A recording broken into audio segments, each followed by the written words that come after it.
So you are a new player to Last Epoch, or someone that is just starting out.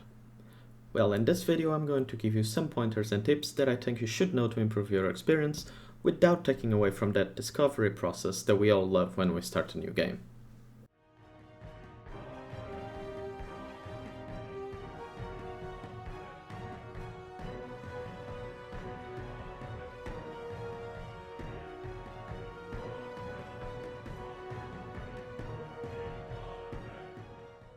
Hello everyone, and welcome back. My name is Send, and today we are diving into the world of Last Epoch. For those who aren't aware, Last Epoch is an ARPG that has long been into beta, and I have had the pleasure of following its development cycle and the possibility of playing a few hundred hours in the past. These hours allowed me to discover a couple of important things that I think you all should know if you're gonna jump into this game. So without further ado, here are my recommendations that you should know for Last Epoch. Number 1 is try everything. Each character comes with a large number of skills that you will unlock baseline, and even more after you put points into your passive tree. Each of these skills can also be further changed and specialized in the skill window, where you'll be able to choose up to 5 skills to have their own passive tree that you can augment further.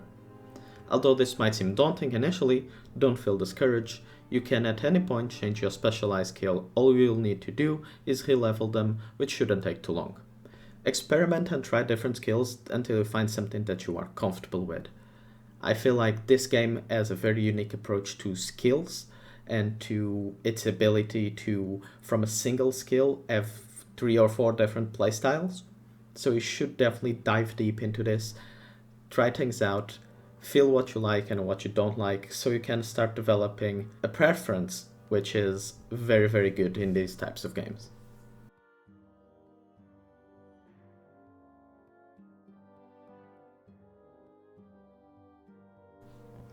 My number 2 is idle slots and passive points. While going through the campaign, you will get quite a big amount of side quests. These will always give you at least some gold or experience, and you could decide that these aren't worth your time, and you'd rather just blast through the main story. If you're gonna do that, that's something that you can for sure do. However, make sure to always check the side quest rewards to make sure you aren't skipping any of the ones that give you passive 3 points or idle inventories expansions, as these are extremely important to unlock your character's full potential. You can always see what rewards a quest will give you by opening your map and checking the quest details there. It's always important to keep in mind that idols in particular are going to be a big chunk of your potential in the endgame, so it's very important for you to have as many slots open for this as possible. So be double careful with that, and always, if you skip some you didn't realize, there's nothing to worry about, you can always come back later, but in my opinion, it's easier to do them as you go along.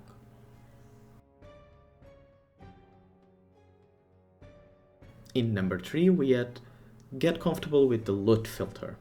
Last Epoch has, in my opinion, the best and most approachable loot filter editor that is in any game in the market right now. All you have to do while in game is click Shift F and you will open the loot filter window. Here you will be able to create a loot filter yourself or import one that was provided to you with a code. At any point while playing you can come to this window to change the rules and adjust whatever you have in your loot filter. The options here range from changing the color of a certain item depending on its mods, capitalizing an item's name because it's specific to your class, hide all the bases for weapons you don't want, and a myriad of other options. It's truly an amazing system, and if you get comfortable with it, I think it will improve your experience quite a lot. I would recommend that you actually, instead of importing something from somebody else, try to make your own as you go along.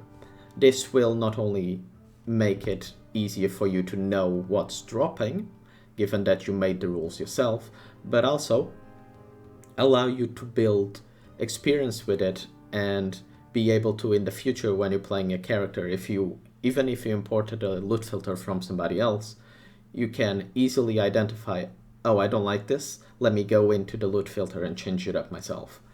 and gives you a flexibility and a control over the loot that you're finding and that you're not finding and that you're hiding that no other loot filter in the market in any game right now provides, in my opinion.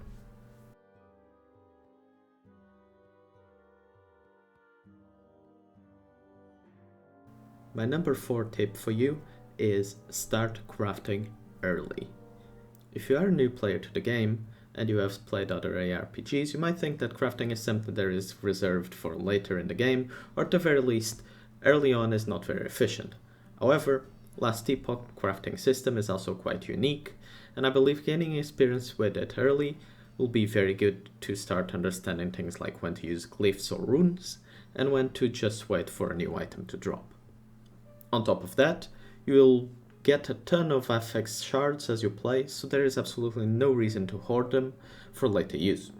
Get in there and start crafting those upgrades. Speaking of crafting, for our next tip, use your glyphs. I think one of the most unique aspects of crafting in this game has got to be the rune and glyph system. Glyphs will allow you to do many different things with your items, some of them being crafting an item with no cost to its forging potential, which is the resource that is spent each time you craft something new on the item. It's limited, and so this glyph allows you to extend the duration on how long you can craft on an item. You can change an affix entirely into another different affix at random using a glyph of chaos, or even use a more rare glyph that essentially locks an affix on the item, very similar to a fracture orb from PoE, if you're familiar with that.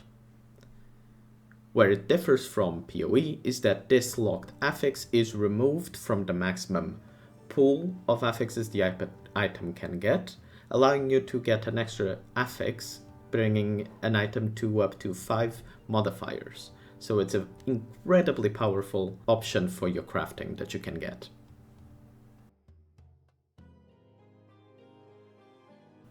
My next tip is get comfortable with using the runes of shattering. While playing the game, you'll find many items with modifiers that you will want to add to your build. While some of these will be straight upgrades, some items will be less than desirable, even though they might have some good mods. This is when the rune of shattering can come in valuable. These runes can be used on an item that you put on your crafting window.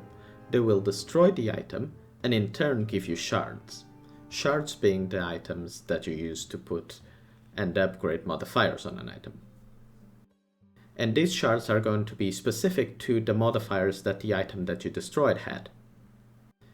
Essentially turning an undesirable item into something that could potentially provide you with a lot of value, be it to upgrade your current equipped item or for when you find a better item and you want to upgrade it further. These runes of shattering will drop as you play along. They will go into your inventory when you pick them up, or they can be bought from vendors in town. So if you ever need an immediate rune shatter for something that you found, make sure to check with the blacksmiths in each town, because they usually always have some for sale for, I believe, about 2,000 gold pieces. While playing, you might find key items. These come with the following names: Lightless Arbor Key, Temporal Sanctum Key, and the Soul Bastion Key.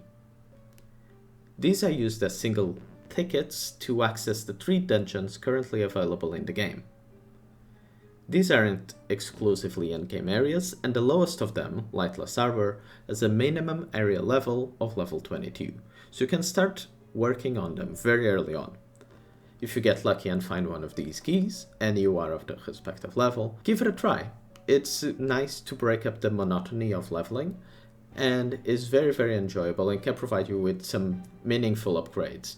For me, for example, in an area of 24 or 5, I believe, it dropped a lot of glyphs in the end from the vaults. These also provide unique gameplay experience, as well as giving you some exclusive rewards like uniques that can't be found anywhere else. Each of these dungeons has its own mechanic that I won't be spoiling here, but are very easy to understand and make them distinct from one another and distinct from the general gameplay.